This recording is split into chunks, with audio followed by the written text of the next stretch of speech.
Boost your vocabulary and become a better learner. If you want to be a great communicator, do you need to have a great vocabulary? You might be surprised to learn that a really big vocabulary is not necessary in order to express yourself clearly and to move others with your words. Some of the most dramatic messages that have ever been uttered in the English language actually used very simple words to stir the blood, or touch the heart. Look at any well-known passage in the Bible. Chances are that the passage does not rely on sophisticated words to create its power. Think of Lincoln's Gettysburg Address. Although President Lincoln spoke in a style that is very different from the way we usually speak today, his words still have the power to move us deeply with their clarity and their deep emotion. During the darkest days of World War II, Winston Churchill's rousing speeches to the British people used very simple, common, powerful words to successfully ignite the courage and determination of his people.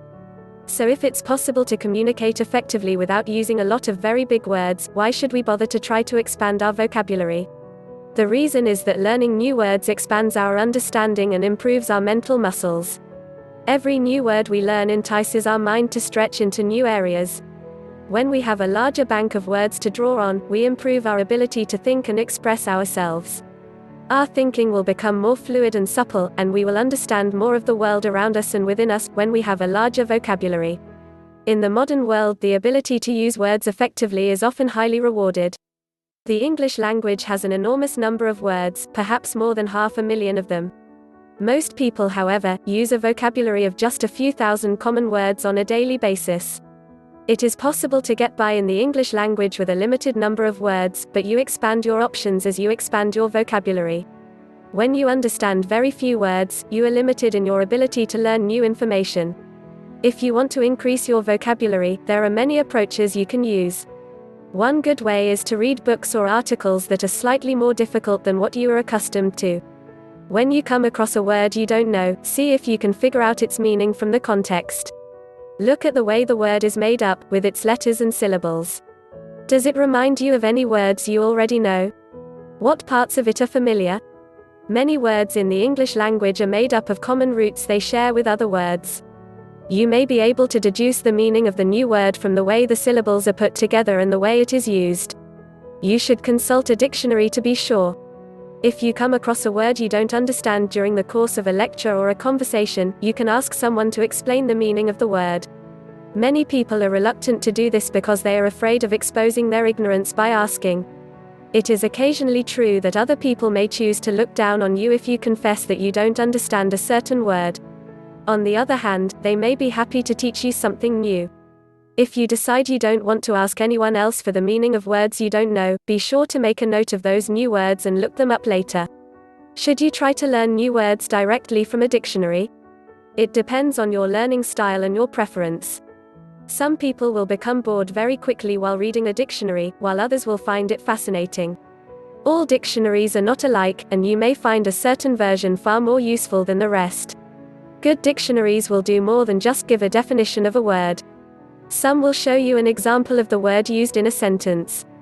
Often they will show you alternate spellings, and give the plural forms of nouns and the past tense of verbs. Most dictionaries will show you correct pronunciation. Some will tell you the historical derivation of the word. Many English words have their roots in ancient Anglo-Saxon, French, or German.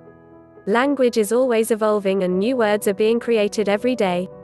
New words can come from technology, from scientific discoveries, from other languages, from pop culture, and from the streets.